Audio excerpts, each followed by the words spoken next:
Bună dragi urmăritori! Bun venit pe canalul nostru!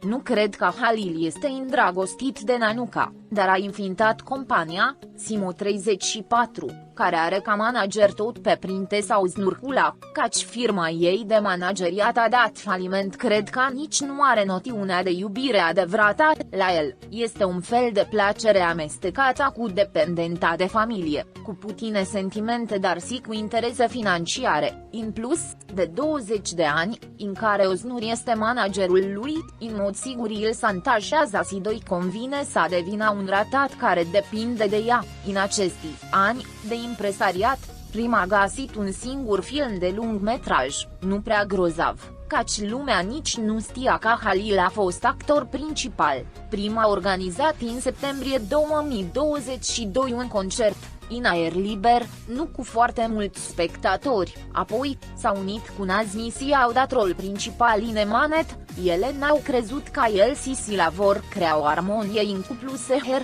Yaman și că vor deveni celebri. Atunci, Oznur a convins-o pe Nazmi să o distrugă pe Sila și Nazmi, de focul banilor a acceptat-o pe Nana. Oznur este cel mai psihopat om, obsedat de Halile. Prima distrus viața ca să nu se distanteze de ea. Familia lui ar fi fost singura capabilă să arate adevărul și să-l salveze din ghearele lui Oznur, dar nu se știe de ce măcar sora lui care se laudă că îl iubește nu i-a arătat adevărul. Unele comentarii au fost corecte, dar unele nu au avut deloc sens. I-am spus câteva lucruri de la începutul Nanuca Georgiane otrăvitoare. Pe o femeie urâtă, fără gust în haine. Ca o larasca care se odihnește făcând gălăgie. Uneori își face vocea ca pisicile de stradă care mor de mâncare. Așadar, Nanuca este o femeie fără valori, o femeie fără demnitate, o femeie fără profesie de actriță. Este o femeie deșartă vândută de tatăl ei și cumpărată de nebuna Nazmie. Dar Nanuca nu rămâne în urmă cu unele lucruri pentru vremea din sezonul 3 și până acum, pentru că mizeria georgiană marocană l-a otrăvit, Oznur l-a infectat când și prostul Nazmie. Ești cu genul ăsta de femei. Si ti pierzi cumpatul si devii una cu ei. Să-i fie rusine Halil, având meserii foarte valoroase de cantaret și actor, de când lucrati cu Sila, ati fost amandou minunati, ati făcut un serial frumos și emoționant primele 2 sezoane, apoi cu dirijorul Nanuca Oznur și marocanul Mahasin, ai devenit ca clovnii care dansează prin cartier, ai devenit ca porcii care se zbengui în pădurea bascilor cu maimuța de pădure. Unde ți-ai dus frumusețea și inteligența de a face cu nebuni care ți-au purtat 10 ore în mâini pentru a-ți da sens când ei înșiși erau fără nimic? Adună-ți mintea, Halil, dacă mai ai ceva, du-te la Sila și cere iertare de 100 de ori.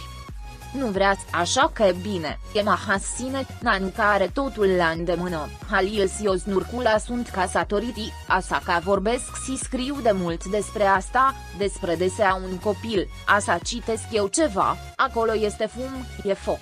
Ceva se întâmplă dacă nu e ceva între ei, de ce nu neagă? Eu cred că există ceva unde el a plecat dacă apare și ea. Cine este ce? Dacă ea este managerul, nu ar trebui să atârne mereu deasupra capului lui și ea nu are intimitatea ei. Asta indică toate aceste povești pe care tocmai le-am citit.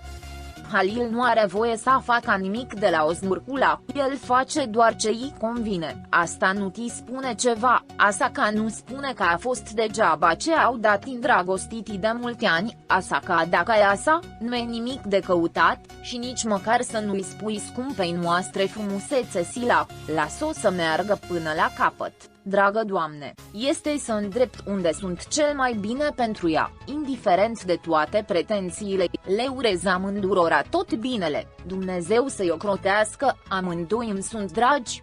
Nu ai văzut ce i-a făcut Sla? Nici măcar nu vorbesc despre partea iubitoare, ci despre partea de muncă. El a ajutat la complotul de a o aduce pe Nanuca și a spus că a plecat și a lăsat un gust dulce amar. O persoană care chiar și bolnavă a fost nevoită să muncească și a fost agresată, etc. sărbătorit, a spus că nu era nimic și că nu ar avea altă faimă fără el și că el fără ea ar fi vârful emanet. La ce să te aștepti de la acest băiat? 50 a trădat pe la care l-a ajutat, cuvintele lui? Din nefericire, el încă mai iese cu gașca din care face parte, care continuă să-i urmărească pe cei care le-au dat faimă și bani.